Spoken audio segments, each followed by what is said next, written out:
Oi gente, bem-vindos a mais um vídeo aqui do canal. Se você não me conhece, meu nome é Stephanie e o vídeo de hoje vai ser um pouco diferente porque eu sei que faz bastante tempo que eu não faço um vídeo respondendo perguntas e todo vídeo que eu posto, alguém quer perguntar alguma coisa, alguém fica em dúvida com alguma coisa. Então, nesse vídeo eu vou responder as perguntas que vocês me fizeram lá no Instagram. E caso tenha outra coisa que você queira saber ou tenha dúvida, você pode deixar aqui nos comentários que eu irei responder sem problemas. Então, vamos começar porque tem bastante pergunta. A primeira pergunta é: como foi o seu intercâmbio e como você se planejou? Bom, para quem não sabe, em dezembro de 2022, do ano passado, eu fui fazer um intercâmbio e eu voltei em fevereiro desse ano.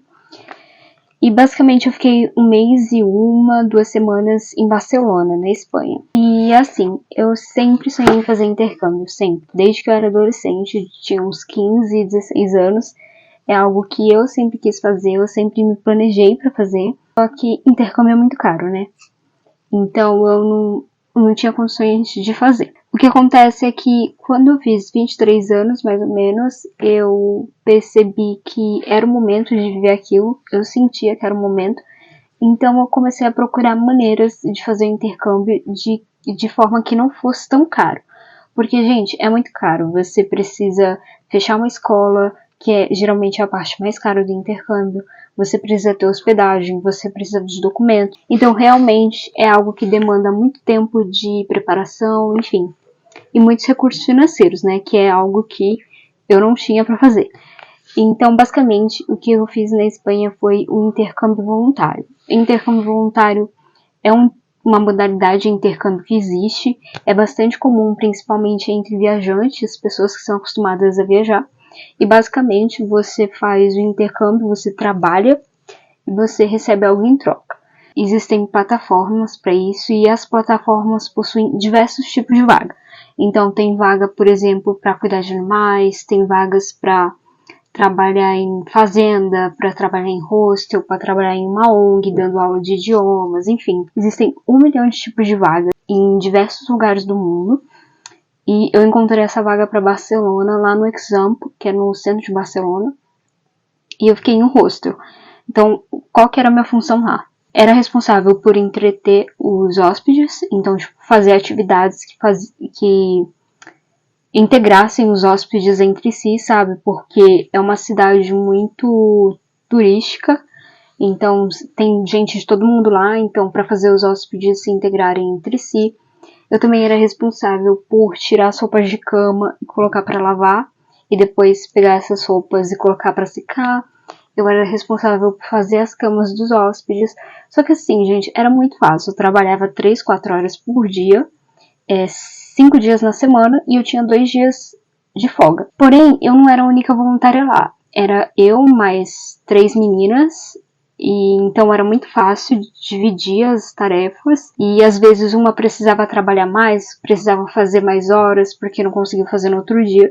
Então basicamente teve uma semana que eu fiquei 4 dias livres, sem precisar fazer nada. Então eu ia viajar ou ia, enfim, fazer o que eu quisesse. Em troca, eu recebia hospedagem, então eu não paguei hospedagem, eu recebia café da manhã e, pra ser sincera, na maioria das vezes eu recebia almoço e janta, porque uma das voluntárias que estava comigo é cozinheira, então às vezes eu ia cozinhar, ela falava assim, não, você vai fazer? Não precisa, porque eu tô cozinhando para todos. Então foi bem tranquilo, assim. Acabou que saiu muito mais barato. Eu não fiz questão de fazer um curso de idiomas, porque eu já sei inglês, então eu já sei o processo de aquisição de um novo idioma. E eu sei que muitas escolas de cursinhos assim, enrolam muito o aluno. Então você faz 1000 anos de curso de inglês e no fim você nunca sabe falar. Então eu sabia que as minhas chances de perder dinheiro com aquilo seriam muito grandes. Então eu simplesmente estudei o máximo que eu pude de espanhol antes de ir. E chegando lá eu pratiquei. Então eu falava todos os dias, eu saía de casa todos os dias, eu conversei com bastante espanhóis, com bastante argentinos, eu morava com argentinos lá, então eu tinha que falar o tempo todo em espanhol. Então o meu nível de idioma aumentou muito. No primeiro dia foi horrível, eu cheguei lá Fiquei assustada, porque pra mim os espanhóis falavam rápido demais, e aí eu precisava pedir uma informação, eu pedia olhando pro tradutor, assim, mas no final do primeiro mês eu já tava falando bem tranquilo, eu já tava usando o espanhol em situações mais formais, então acho que valeu super a pena. E assim, é bem mais tranquilo. A coisa mais cara foi a passagem, porque eu cheguei lá em dezembro, no Natal, eu cheguei lá dia 25 de dezembro, então foi bastante caro. Mas fora isso, foi muito em conta, porque eu não paguei a maioria dos gastos que as pessoas que vão fazer intercâmbio precisam pagar. E foi difícil pra mim voltar, gente. Não queria voltar, não. Eu chorei minha primeira semana inteira aqui. Nossa, foi um terror. Próxima pergunta. Como persistir com tanto tempo de estudo? Provavelmente a pessoa que perguntou isso tentou entrar no vestibular, passar no vestibular uma vez e não conseguiu e tá tentando de novo.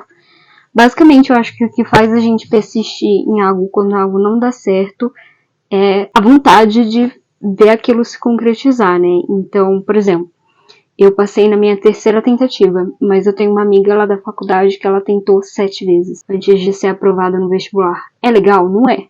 Ninguém imagina que vai demorar 7 anos para ser aprovado no vestibular. Ninguém acha que isso é bacana, que deveria ser assim. Mas aconteceu e o que fez ela persistir foi a vontade de conseguir. A maioria das coisas não são fáceis, né? Dependendo das condições que você tiver. Mas foi o jeito que ela viu de conseguir atrás do que ela queria.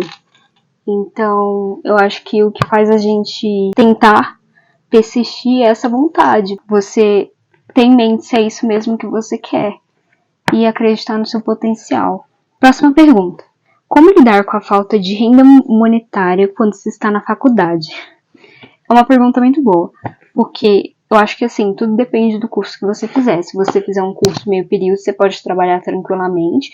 Se você fizer um curso integral, já é mais difícil. E cada um faz o que dá. Então, por exemplo, eu trabalho aqui com YouTube, eu trabalho com publicidade. Por 2 anos eu trabalhei dando aula de português para estrangeiros. Então, é a maneira como eu conseguia viver assim. Muitos amigos meus trabalham aos finais de semana ou trabalham com monitoria de cursinho, fazem pesquisa e tem bolsa de pesquisa. Uma coisa que eu descobri na faculdade é que se você tem uma condição socioeconômica mais fragilizada antes de entrar, essa condição vai persistir enquanto você estiver no curso. Não é porque você entrou na faculdade que tudo vai se resolver e, enfim, isso é uma mentira. Então, às vezes, as disparidades socioeconômicas, elas até se acentuam, porque você começa a se comparar com pessoas que têm uma situação melhor do que a sua, sabe? Então, cada um faz o que dá. Eu tenho uma amiga que trabalhava finais de semana, trabalhava dias que não tinha aula, mas cada um faz o que pode com o que tem, sim. É difícil. É bem desgastante, às vezes desgasta muito emocionalmente. Eu vejo por mim, pelos meus amigos, que às vezes a gente passa por dificuldades financeiras e isso acaba abalando a gente emocionalmente durante a faculdade. Sei lá, um parente perdeu o emprego, esse tipo de coisa. Tentou a bolsa e não conseguiu, então é difícil mesmo, mas a gente vai indo. O que você mais achou difícil de lidar nos primeiros semestres da faculdade? Nada, basicamente porque eu entrei na faculdade na pandemia. Então, os 2 primeiros semestres, eu assistia aula na minha cama, de pijama. Então, assim, difícil mesmo foi aprender alguma coisa, né? Porque você não aprende nada via EAD da maneira como nós estávamos. Então, agora difícil mesmo foi o 2º ano de faculdade, porque daí já foi 100% presencial. E aí eu tive dificuldade de me adaptar, porque eu não sabia como organizar meus horários, eu tinha que ficar o dia inteiro na faculdade, todos os dias. E eu não sabia muito como organizar, então eu fazia tudo mal feito, eu desmarcava um monte de compromisso, mas depois as coisas foram se ajeitando. Estude.lzm perguntou: dá dicas para manejar o tempo no 2º dia da Unifesp, por favor? O vestibular da Unifesp são 2 dias, que é o vestibular que eu prestei. O primeiro é português, inglês e redação, e o segundo são as específicas: física, química, matemática e biologia. São 20 questões dissertativas para uma prova de 4 horas e pouca, mais ou menos. É muito corrido, muito corrido.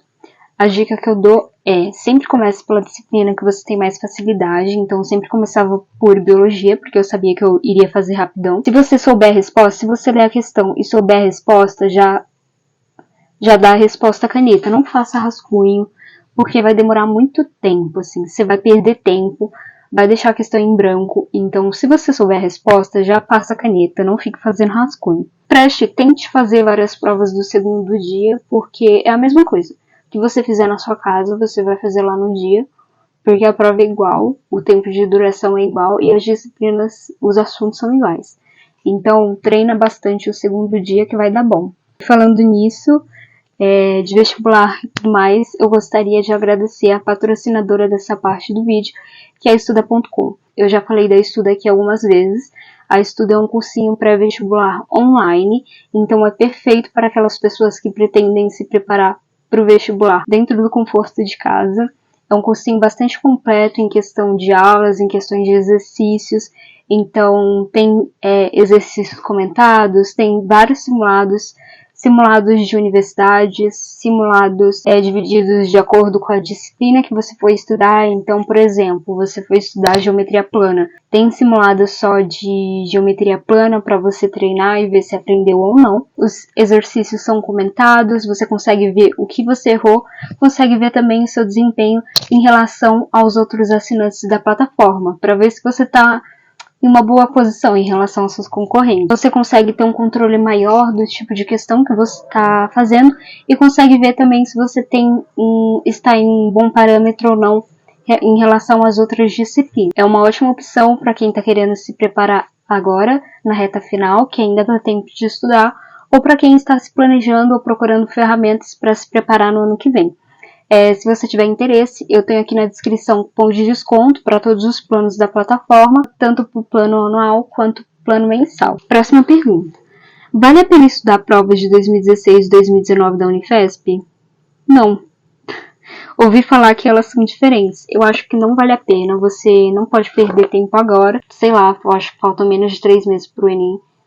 Eu acho que não vale a pena. Então, se a prova mudou antes de 2016, então não tem porque se perder seu tempo fazendo um modelo de prova que nem existe mais.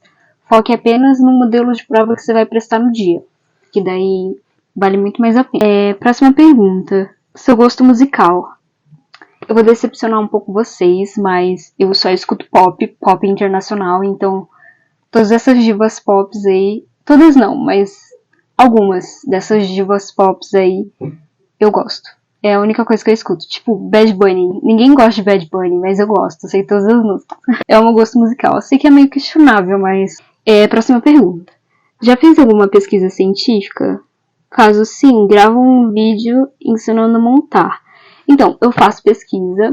Eu tô em um grupo de pesquisa com o orientador da faculdade. Então, eu não sei muito bem o que fazer pra te ajudar, entendeu? Porque eu ainda não cheguei nesse nível de, enfim, ser reconhecida e tudo mais. Eu participo desse grupo e eu participo já de pesquisas dentro desse grupo, mas o meu projeto em si foi algo que, nossa, muito cansativo fazer.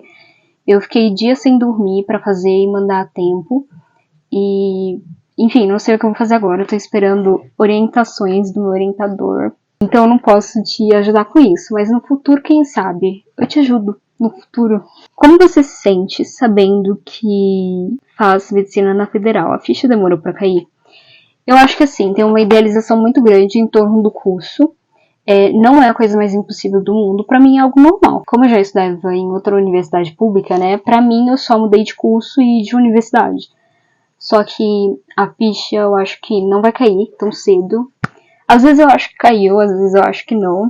Tipo, quando você tá lá vivendo, é muito intenso. Você estuda direto, tem muita coisa para fazer, para entregar, você se envolve em 1000 projetos e não tem tempo nem de refletir sobre isso. Então eu só acho que a ficha vai cair quando eu me formar. Eu reconheço que eu sou muito privilegiada nisso, porque é algo que eu queria estudar há muito tempo, então eu sou muito sortuda, eu agradeço muito, sou muito honrada por ter essa oportunidade. Porque eu sei que tem muitas pessoas que sonham em estudar isso e não conseguem entrar no curso. Eu sei que tem pessoas que sonham e por mais que elas tentem, dificilmente elas irão conseguir. Eu sei também que muitas pessoas, não só em relação à medicina, em relação a todos os cursos, muitas pessoas sonham em estudar algo, mas não podem porque trabalham, porque precisam sustentar a família, porque o tempo já passou. Então, eu queria muito que todo mundo tivesse a oportunidade de estudar algo que realmente sente interesse, sabe? Porque eu já estudei algo que eu não tinha muito interesse, e agora estudando isso eu vejo que é completamente diferente você fazer um curso por fazer e fazer um curso porque você realmente quer se formar naquilo. Eu sou muito agradecida por ter a oportunidade de viver isso nessa vida, né? Próxima pergunta. O que você pretende fazer na residência ou depois que você se formar? Eu acho essa pergunta semelhante a quando você vai fazer uma prova e você vai super mal na prova e alguém chega pra você e pergunta: e aí, como você foi? Só um momento. Eu não sei o que eu quero fazer de residência por um motivo muito simples. Falta muito tempo ainda e eu não tive contato com todas as áreas. Obviamente, tem pessoas que já entram num curso sabendo o que querem fazer, então eu tenho uma amiga que ela já sabe que quer ser ginecologista, eu tenho outro que já sabe que quer ser cirurgião, então assim, tem pessoas que já entram sabendo e tem pessoas que só vão saber no quinto, sexto ano, na hora de fazer a inscrição para a prova. Então, eu não sei, eu tenho algumas hipóteses, algumas idealizações, então, por exemplo, eu penso em psiquiatria, mas eu não sei se é isso. Eu gostei também bastante de oftalmo, mas ainda falta ter um contato maior com a disciplina, porque eu só vi a parte teórica. E a parte cirúrgica de oftalmo é algo que me interessa muito. Enfim, eu gostei de oftalmo, gente. As pessoas têm agonia de olho, né? Tipo, ver cirurgia de olho, eu acho tão legal, porque assim, pra mim, os olhos são um dos órgãos mais bonitos, porque você consegue ver tanta coisa nos olhos das pessoas, sabe? Tipo, olhando pra uma pessoa, você consegue ver tanta coisa nela. E, enfim, eu gostei de oftalmo. Pode ser uma opção, mas ainda eu tenho que pensar. Falta maturidade. Eu gostaria muito de fazer um gap year, eu sempre falo isso. Gap year é tipo um ano sabático que só os ricos fazem aqui no Brasil. Mas é um ano que você tira pra se descobrir no mundo, ver o que você quer fazer ou não. E eu queria muito fazer esse gap year porque eu sonho em morar fora do país. E eu acho que depois, se eu tentar fazer isso depois que eu for médico, vai ser muito difícil. Porque eu vou me formar, eu vou precisar trabalhar, né? Eu vou precisar pagar minhas contas.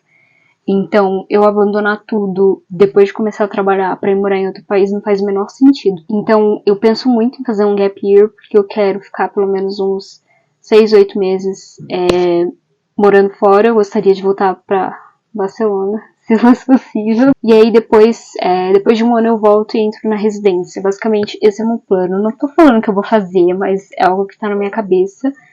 E é algo que, pra mim, ok. A próxima pergunta é: como você se sente sabendo que é uma inspiração para tantos vestibulantes?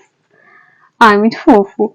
Na verdade, eu acho que eu fui um pouco perspicaz em criar esse canal, porque eu sou uma pessoa muito low profile.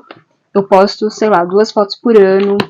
Minhas contas, minhas redes sociais são todas privadas. Enfim, sou uma pessoa meio introvertida, né? Então foi bom criar esse canal pra eu ter um pouco de contato humano, interagir um pouco com as pessoas.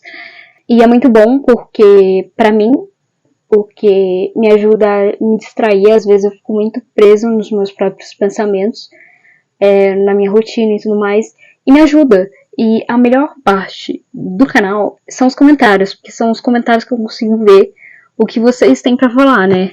Tipo, aqui eu tô gravando o vídeo, mas eu não sei o que vocês pensam. Obviamente que eu não fico pedindo pra vocês comentarem, que eu acho ó, tenho vergonha, mas se vocês quiserem comentar, eu agradeço. Então, eu gosto bastante disso porque é algo que me tranquiliza, assim, me distrai.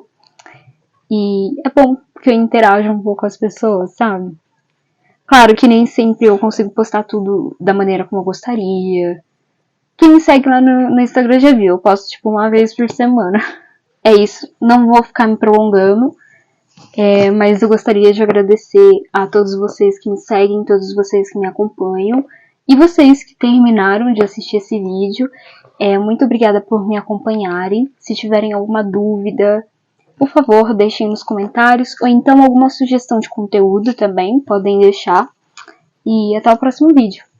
Tchau!